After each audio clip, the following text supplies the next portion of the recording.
Some Nigerians recently traveling for a wedding realized they had lost their way.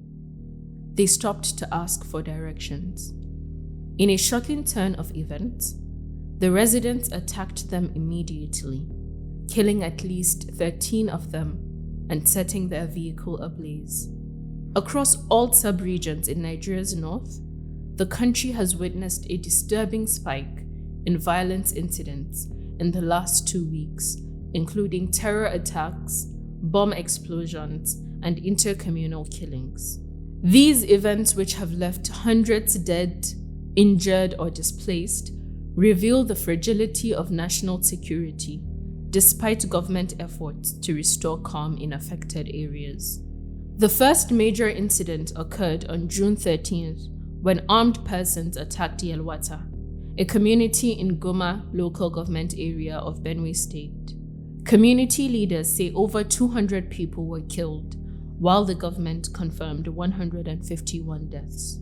The massacre, one of the deadliest in recent times, is part of a new wave of terror in Benue and other parts of the region, often linked to conflicts over land, ethnic animosities, and religious tensions. On June 20th, a group of wedding guests traveling from Zaria in Kaduna State to Plateau State were attacked by a mob in Mangu, a conflict-hit area in the state. 13 people were killed, and others were left with various degrees of injuries. The attack highlights the deep-rooted ethnic and communal divisions in the state and raises serious questions about the ability of security forces to protect civilians in high-risk zones. We are more reactionary in our approach to dealing with insecurity rather than being proactive.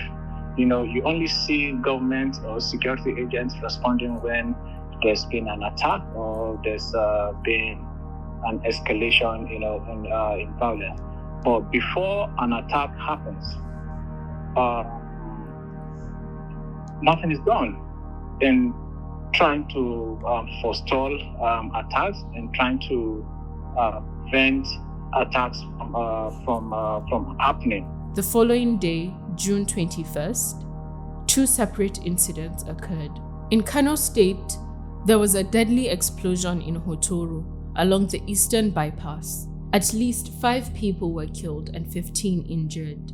Authorities say it may not have been a terrorist attack, but rather an incident involving military-grade explosives being transported in a truck heading to Yobe. The exact cause remains under investigation. However, the explosion caused panic in the area as security and emergency teams rushed in to help. That same day, a suspected female suicide bomber attacked a busy fish market in Borno State, in the country's northeast. She detonated an improvised explosive device in the middle of a crowd, killing at least 12 people and injuring 30. For years, Borno has been at the heart of Nigeria's insecurity, and this attack shows that the threat from groups like Boko Haram and ISWAP is still present in the state. Meanwhile, armed violence and kidnappings continue to plague the northwest, especially in Zamfara and Katsina, with repeated reports of abductions and deadly raids. The fact that the government is unable or seems unable to deal with the situation, it's giving other actors the encouragement, to feel they can go ahead, cause violence, and nothing, nothing would happen. Altogether, these incidents paint a troubling picture. In just 2 weeks, more than 200 people have been confirmed dead, with dozens more injured and entire communities displaced or living in fear. The scale and spread of the violence reflects Nigeria's complex and overlapping security challenges. In many cases, attackers remain unidentified and unpunished, while survivors struggle to pick up the pieces. These developments demand urgent and coordinated action from both federal and state authorities. proper and a full understanding of this conflict, it enables you to deploy tailored approaches to them. You cannot use the approach to solving the conflict in the North Central as the same approach you deploy in the Northeast.